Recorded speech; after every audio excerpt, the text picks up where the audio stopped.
In this video, I'm going to break down exactly what you can do to start overcoming your imposter syndrome and reframe it so you can start becoming the person you want to be. My name's Luke and I'm the founder at Brave Brand, and my mission is to help you build a brave and powerful personal brand because the future belongs to heart-centered professionals, people who are out there on a mission to serve more people, all right? So that is our purpose, to help you do just that. Now, what I want you to get out of this video is to basically be able to reframe what happens when you get imposter syndrome. Now, as someone who has struggled with imposter syndrome for the longest time, when I first started out my career, when I first started out in the business, I was always like, holy crap, why are people listening to me? Why am I the one who's qualified to do this job? Now, I'm not going to go into all the childhood traumas, the way our parents raised us to create these things in our mind, but I think what it's really boiled down to is reframing imposter syndrome for something else. Because I think there's a lot of information out there today where it's like imposter syndrome is this terrible thing and you have to go for years of therapy to overcome your imposter syndrome, where in actual fact, it is actually just a signal that you are moving into a new realm. You're having a transition, you're changing, you're experiencing something that is different from what you're used to.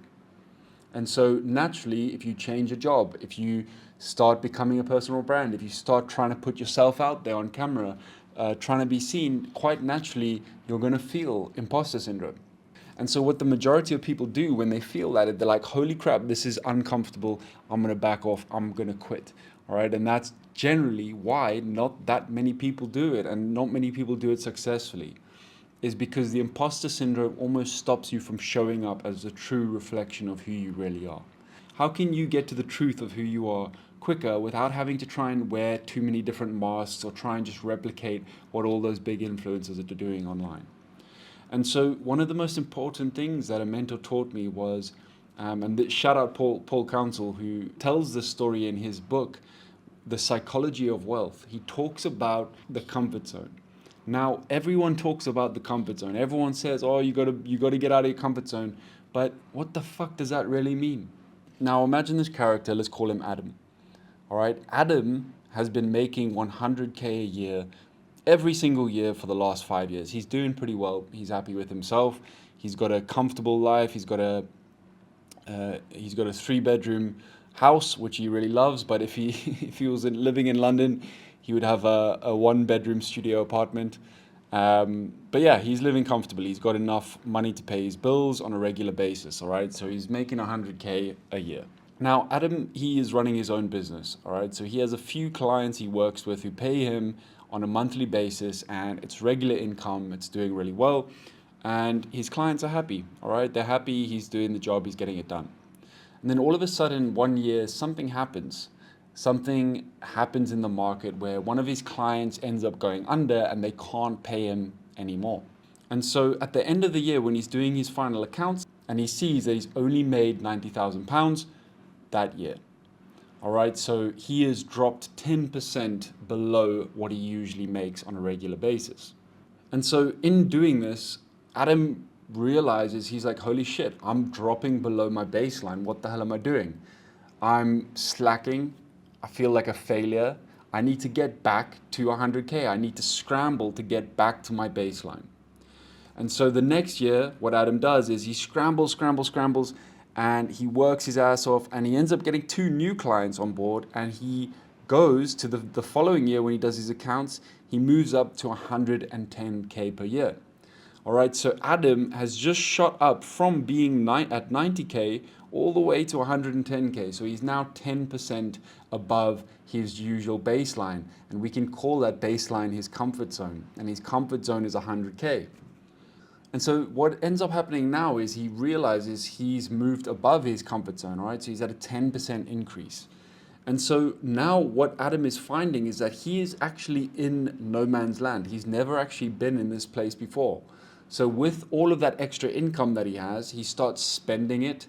He starts buying some things, maybe goes on holiday with his missus, or he takes his family out, he buys a nice new car, something along those lines, all right? And so what ends up happening is the following year, he's back at 100K. He's back making 100K because What ended up happening was he made more money than he's used to. So he's like, whoa, I've got all of this extra cash. I'm good. Let me just start chilling. All right. So he dropped himself back down to his comfort zone and his baseline. And so what you can start to see is that anytime Adam moves 10% below his comfort zone, he scrambles his ass off to get back up to the comfort zone.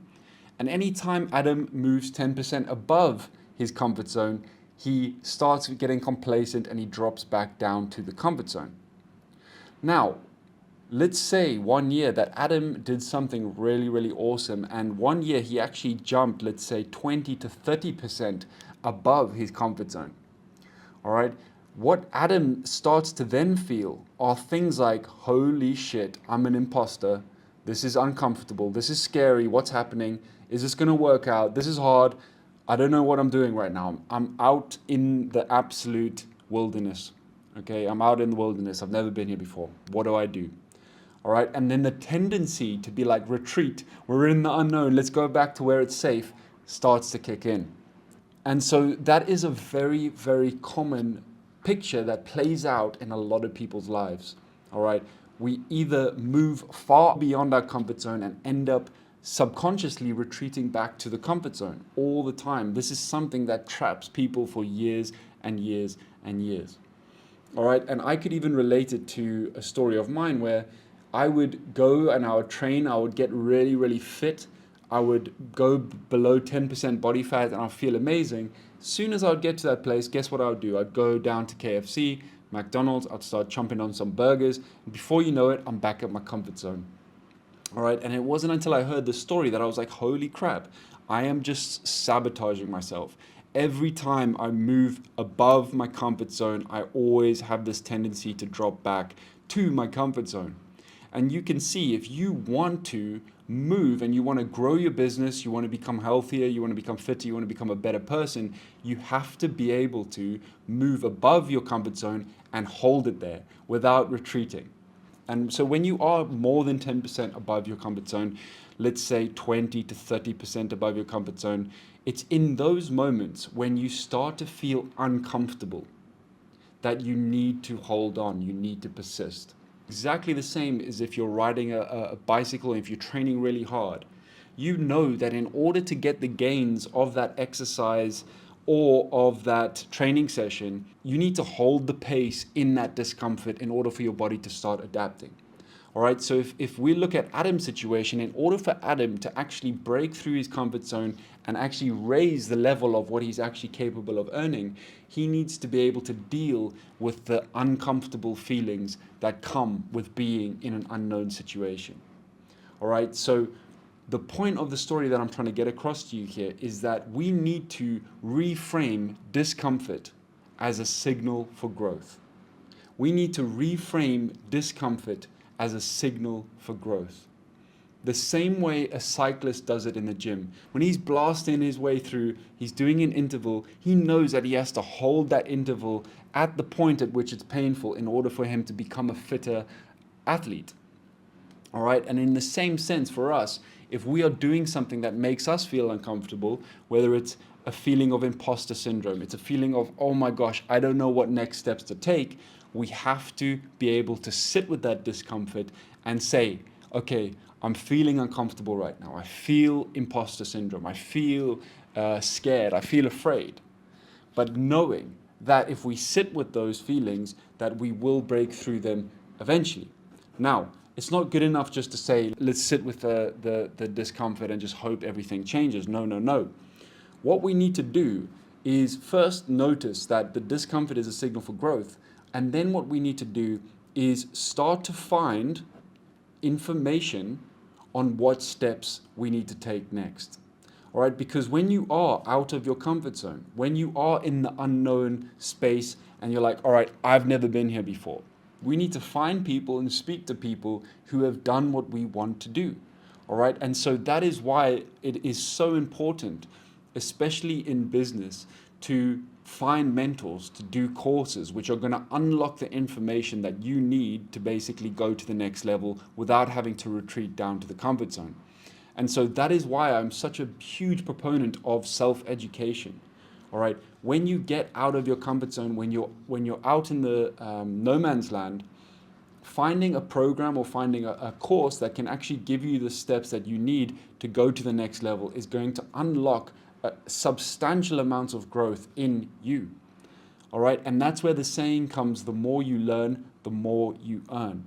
All right. So when you are out of these places, finding communities, finding programs, finding courses, going on YouTube and educating yourself on how to move from discomfort into the next level and shift your comfort zone entirely up to a new paradigm. And this is how you get huge breakthroughs and huge advancements in your own level of consciousness.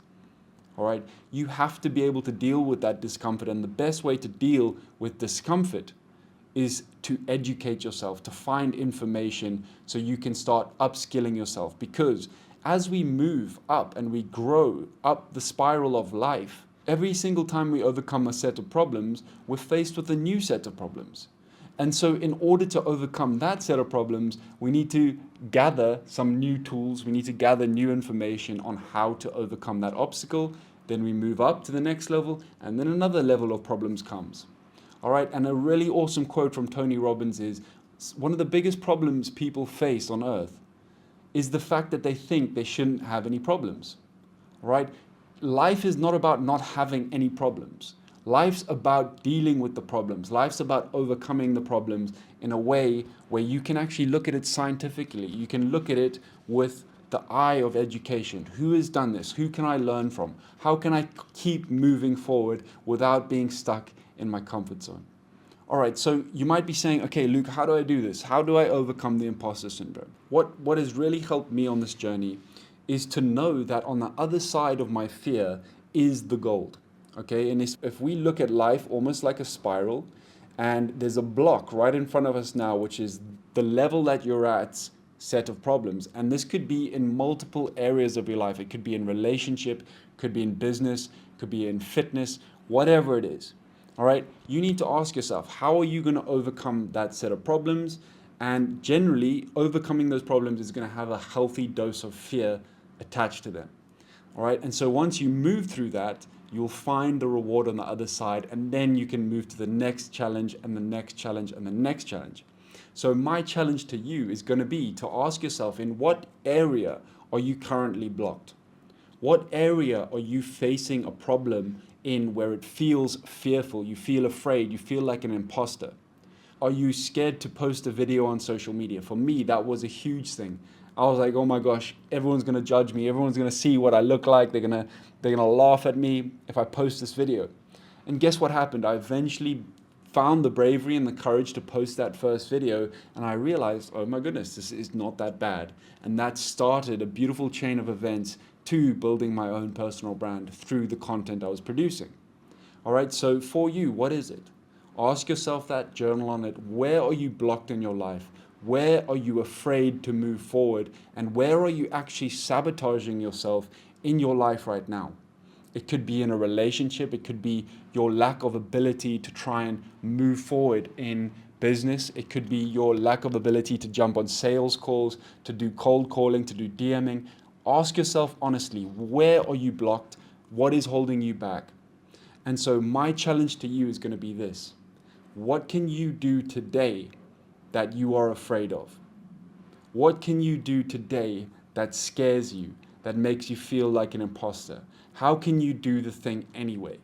All right, no matter how small or no matter how big it is, I want you to get up and go do that thing as soon as you've watched this video. Because what you're going to do is start reframing discomfort as a signal for growth in your own life. All right, I hope you liked this video. Drop a comment and let me know if this helped.